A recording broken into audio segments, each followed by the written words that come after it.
Sir నమస్తే అండి, ఏం చేస్తుంటారు? నేను డిగ్రీ కాలేజ్ లెక్చరర్ రిటైర్ అయ్యా. Government or private? Government lecturer retire అయ్యా. ఓకే సార్, ఇప్పుడు కూటమి ప్రభుత్వం అధికారంలోకి వచ్చింది. గవర్నమెంట్ ఎంప్లాయీస్ బాగా ఇబ్బందులు పడుతున్నారు అనేది కొంతమంది చేస్తున్న ఆరోపణ. ఎందుకంటే ఆ పిఆర్సీ కానీ ఐఆర్ కానీ ఇవ్వలేదు ఇంకా అనేది గట్టిగా చెప్తున్నమాట. మరి దాన్ని ఎలా చూడాలంటారు? అది కరెక్ట్ కాదు. గత ప్రభుత్వంతో పోల్చుకుంటే చాలా బెటర్గా ఉంది. వాళ్ళు వదిలిపెట్టిపోయిన వాళ్ళు దాదాపు 25,000 కోట్లు బాకీలు వదిలిపెట్టిపోతే ఇప్పుడు ఈ ప్రభుత్వం అన్నీ క్లియర్ చేస్తుంది. Employees are happy and retired employees are also happy, very happy. కాకపోతే కొన్ని ఆర్థిక పరిస్థితులు మనం అర్థం చేసుకోవాలి. ఆర్థిక పరిస్థితులు బాగాలేవు అనేది తెలుస్తుంది. చాలా రాష్ట్రాలతో పోల్చుకుంటే మన రాష్ట్రం బెటర్గానే ఉంది అంటున్నారు. అంటే ఐఆర్ కూడా ఇవ్వలేకుండా ఉంది ప్రభుత్వం అనేది ప్రధానంగా వస్తున్న ఆరోపణ సార్. మరి దాన్ని ఎలా చూడాలంటారు? ఐఆర్ ఇవ్వటం అంటే ఆల్రెడీ జీతాలు బేసిక్లు చాలా పెరుగున్నాయి. మినిమం కనీసం 60,000 నుంచి 2,00,000 2.5 లక్షల శాలరీలు ఉన్నాయి. మరి గవర్నమెంట్ పరిస్థితి మనకు తెలుస్తుంది. దాదాపు 10 లక్షల కోట్లు అప్పులు చేసిన గత ప్రభుత్వం కానీ, ఆ తర్వాత అభివృద్ధి కోసం జరుగుతున్న అప్పులు కానీ, దీంతో పోల్చుకుంటే మనం ఐఆర్ ఇవ్వట్లేదని అంత బ్లేమ్ చేయలేము అనిపిస్తుంది గవర్నమెంట్ని. అంత నిందించలేము గవర్నమెంట్ని. ఒకసారి ఇప్పుడు ప్రస్తుతం ఉన్న పరిస్థితుల్లో చూస్తే డిఎస్సి మీద పెద్దగా వస్తున్న ఆరోపణలు, డిఎస్సిలో పూర్తిగా ఫెయిల్ అయిపోయింది కూటమి ప్రభుత్వం అంటున్నారు కదా సార్. అసలు అమ్ముకున్నారు అంటున్నారు కదా, అది ఎంతవరకు వాస్తవం అనుకోవాలంటారు సార్? పోస్టులు అమ్ముకున్నారు అనేది అదైతే నాకైతే రాజకీయ ఆరోపణలు అనిపిస్తుంది. అంత పరిస్థితి ఇప్పుడు కష్టం. అట్లా మోసం చేయటం, అంత చీటింగ్ చేయటం అనేది కష్టం. రాజకీయ ఇన్ఫ్లుయెన్స్ అనేది అంత ఉంటుందని నేను అనుకోవట్లేదు సార్. ఇప్పుడు ప్రస్తుతం ఉన్న కూటమి ప్రభుత్వం వచ్చి 2 ఏళ్ళు అవుతుంది. రాష్ట్రంలో అభివృద్ధి లేదు, సంక్షేమం లేదు, ప్రధానంగా వినిపిస్తున్న ఆరోపణ. మరి ఇది దీనికి ఏం చెప్తారు? మరి దానికి ఎగ్జాక్ట్ ఆపోజిట్ ఆ రెండు ఉన్నాయి. గత ప్రభుత్వంలో కొన్ని లిమిటెడ్ రంగాల్లో కొంత ఖర్చు పెట్టారు వాళ్ళు.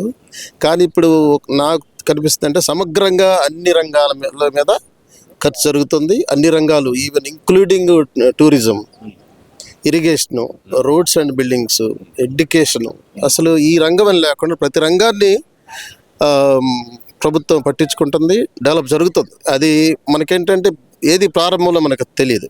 కొంత జరిగిన తర్వాత కానీ ఒకరోజు సడన్గా ఇంత డెవలప్మెంట్ జరిగిందా అని మనం అనుకునే పరిస్థితులు ఉంటాయి ఎప్పుడు కూడా డెవలప్మెంట్లో. అది మనకు తెలుస్తుంది. గత ప్రభుత్వం తెలుగుదేశం చేసినటువంటి మొదటి నుంచి చేసినటువంటి పనులు చూస్తే ఇవాళ దాని పరిణామాలు కానీ, మన స్టేట్లో ఉన్నటువంటి ఆర్థిక పరిస్థితులు కానీ ఇవన్నీ చూసుకుంటే మనకు తెలుస్తుంది రాష్ట్రం ఎంత డెవలప్ అయింది.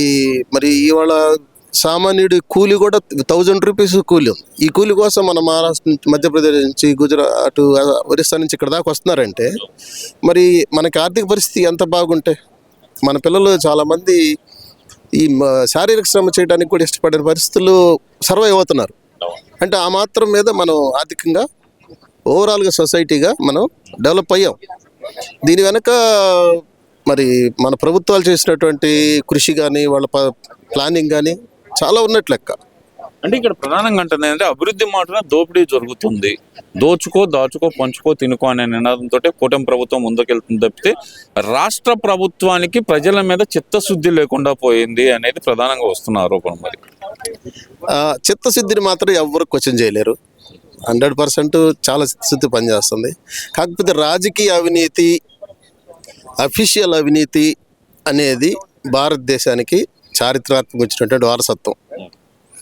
దాన్ని ఎంత విచ్చలవిడిగా చేస్తున్నారనే దాన్ని మనం ఎక్కువ తక్కువ టెన్షన్ వేసుకోవడం తప్పితే, ఎప్పుడైనా సరే మన భారతదేశ స్వాతంత్రం వచ్చిన దగ్గర నుంచి ఈవెన్ బ్రిటిష్ టైంలో కూడా ఇది ఎక్కువ చేస్తున్నారా తక్కువ చేస్తున్నారా, అంతేగాని ఆ రాజకీయ అవినీతి లేదని మనం పూర్తిగా ఖండించలేము. ఎందుకంటే తెరచావడం జరుగుతుంటుంది, మన కళ్ళపని జరగదు. అవినీతి చేయడానికి కారణం అయ్యే వాళ్ళు వాళ్ళ ప్రయోజనాల కోసం లంచాలు ఇస్తుంటారు. వాళ్ళు 10 రూపాయలు లంచం ఇచ్చి 100 రూపాయలు పని చేయించుకుంటారు. మరి ఇచ్చేవాళ్ళు వాళ్ళ ప్రయోజనాల కోసం, తీసుకునేవాళ్ళు వాళ్ళ ప్రయోజనాల కోసం తీసుకుంటూ ఉంటారు. అందువల్ల అది విచ్చలవిడిగా ఇంతకుముందు గత ప్రభుత్వాలు జరిగినంత రోతగా మాత్రం జరగటం లేదు. ఇప్పుడు నిన్న కూడా జగన్మోహన్ రెడ్డి గారు మాట్లాడుతూ రాజధాని ముసుగులో చంద్రబాబు నాయుడు దోపిడీ చేస్తున్నాడు, అసలు 400 ఎకరాలు సరిపోయిద్ది కదా రాజధానికి, ఎందుకు ఇదంతా చేస్తున్నారు అనేది ప్రధానంగా ఆయన చేస్తున్న ఆరోపణ. మరి దాన్ని ఎలా చూడాలంటారు? అది మామూలుగా ఈ సెంచరీ జోక్ అని అనుకుంటా. 21st సెంచరీ జోక్ అది. ఆయన కేవలం రాజకీయాల కోసం మాట్లాడడం తప్పితే, అంటే ప్రత్యర్థుల్ని ఏదో ఒక ఒత్తిడికి గురి చేయడానికి మాట్లాడడం తప్పితే, అందులో నిజం ఉంటుందని ఆయన కూడా జగన్మోహన్ రెడ్డి గారు కూడా అనుకుంటారని అనుకోవట్లా. ఆయనకే తెలుసు నిజం. మరి ఆయన ఆపినందువల్ల ఎంత ఆగిపోయింది, ఎంత నాశనమైందో మనకు తెలుసు కదా. పోలవరం ఎంత నాశనమైంది, రాజధాని ఎంత ఎంత ఎంత నష్టం వచ్చింది ఆపటం వల్ల. అంతే, ఆ నష్టం అంతా వచ్చిందంటే అది జరిగితే అది మేలు జరిగి ఉండేది కదా. నిర్మాణాలు జరుగుతున్నట్టు బట్టి మీరు మాట్లాడుతుంది.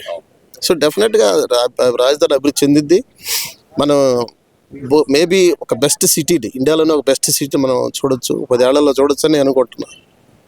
రాజధాని మాటన చంద్రబాబు నాయుడు దోపిడీకి తెరలేపారు. లక్షల కోట్ల దోపిడీ జరుగుతుంది అక్కడ. 1,00,000 కోట్ల దోపిడీకి ప్లాన్ చేశాడు చంద్రబాబు నాయుడు అనేది ప్రధానంగా వస్తున్న ఆరోపణ. దానికంటే మావిగానే బెస్ట్ కదా అంటున్నారు ఆయన. ఇది మావిగన్ అనేది ముందు ఫస్ట్ ఆఫ్ ఆల్ అది ఒక పెద్ద, దాన్ని ఏమనాలి, అది ఒక డ్రీమ్ కూడా అనకూడదు దాన్ని. ఒక మ్యాడ్ మ్యాన్స్ ఇమాజినేషన్ అది. మ్యాడ్ మ్యాన్ ఇమాజినేషన్ అంటారు. అంతే, ఒక మ్యాడ్ మ్యాన్స్ ఇమాజినేషన్. అది ఒక స్పృహ ఉన్న వాళ్ళు, లాజిక్గా మాట్లాడేవాళ్ళు, తార్కికంగా మాట్లాడే ఎవ్వరు కూడా అసలు ఈ మావిగన్ అనేటువంటి ఒక ఉనికి ఏంటి, దానికి అసలు ఉనికి అసలు ఏ ఊరు, ఏ ప్రాంతం, మచిలీపట్నం, విజయవాడ, గుంటూరు సేమ్ చాలా కొన్ని లక్షల ఎకరాల పొలం ఉంటుంది మధ్యలో. ఎక్కడ ఎందుకని అంటారు ఇప్పుడు మావిగన్ అనే మాట ఆయన ఎందుకు చెప్తున్నారు అనుకోవాలంటారు? అంటే కొంత ఏదో ఆయన కొన్ని కులాల వాళ్ళని ఇన్ఫ్లుయెన్స్ చేయడం కోసమని, ఏదో ఒక రాజకీయాలు ఒక సెక్షన్ ఇన్ఫ్లుయెన్స్ చేయడం కోసమని ఏదో వచ్చినాయి వార్తలు. నేను దానికంటే కూడా ఒక కౌంటర్ ఆర్గ్యుమెంట్ ఏదో క్రియేట్ చేసి జనంలో కన్ఫ్యూజ్ చేయడానికి మాత్రమే అది ఉపయోగపడుతుందని అనుకుంటున్నా. ఓన్లీ జనాలను కన్ఫ్యూజన్ చేయడానికి మాత్రం 100% కన్ఫ్యూజ్ చేయడానికి ఒక ఆర్గ్యుమెంట్, ఏదో counter argument, but baseless argument అది. ఓకే సార్, ఇప్పుడు జగన్మోహన్ రెడ్డి గారు అంటుంది ఏంటంటే కనుక ఉద్యోగస్తులను బెదిరించే పద్ధతి కూడా ఆయన అసలు ఎలా ఉందంటే, 2029లో నేనే వస్తున్నాను, 7 సముద్రాల అవతల ఉన్నా సరే కాలర్ పట్టుకొని లాక్కొస్తాను మిమ్మల్ని అంటూ ఉద్యోగస్తుల్ని, ముఖ్యంగా పోలీస్ డిపార్ట్మెంట్ వాళ్ళని, రెవెన్యూ డిపార్ట్మెంట్ వాళ్ళని బెదిరించే పరిస్థితి ఎలా చూడాలంటారు ఇది? అంటే నా అభిప్రాయం మాత్రం వైసీపీ వాళ్ళు కష్టమండి కలవటి రేపు. ఎందుకంటే న్యూట్రల్గా ఉన్న ఓటర్స్ అందరూ కూడా ఇవాళ ప్రభుత్వం నుంచి బెనిఫిట్స్ పొందుతున్నారు.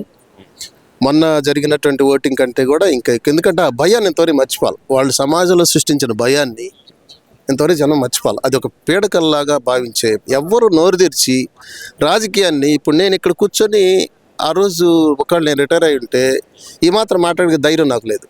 అప్పుడు ఇప్పుడైతే మాట్లాడగలుగుతున్నాం స్వేచ్ఛగా. ఈ స్వేచ్ఛనిచ్చినందుకు ప్రభుత్వాన్ని ముందు చంద్రబాబు నాయుడు రాష్ట్రం అంతా కృతంగా చెప్పాలి. ఓపెన్గా మీరు మీ అభిప్రాయాన్ని చెప్పడానికి, కనీసం రాత్రిపూట ఎవరో ఒకరు ఇంటికి వచ్చి పోలీసులతో ఇల్లు డోరు దాడతాడేమో భయపడకుండా మాట్లాడటానికి స్వేచ్ఛనిచ్చినందుకు నిజంగానే మనం ముందు ఆ స్వేచ్ఛ అనేది మనిషికి ప్రాణం కంటే ఎక్కువ అంటారు రాజకీయవేత్తలు. దాన్ని ఇచ్చినది మనం ముందు కృతజ్ఞత ఉండాలి. చెప్తున్నారు సార్, 29 అధికారం నాది, ఇప్పటి నుంచే ప్రజలు నన్ను ముఖ్యమంత్రిగా కోరుకుంటున్నారు అనేది జగన్మోహన్ రెడ్డి గారి వాదన. అది మీకు 10 మంది సపోర్టర్స్ అని అనుకోవచ్చండి. అది మీకు అతనికి దాదాపుగా 40% మంది ఓటర్స్ ఉన్నారు. ఇక ఇప్పుడు ఏదో ఒక 10% తగ్గింది అంటున్నారు. మరి 30% ఓటర్స్ ఉన్న వ్యక్తి అంటలో తప్పులేదు. 30% ఓటర్స్ ఉన్న వ్యక్తి. Okay sir, thank you.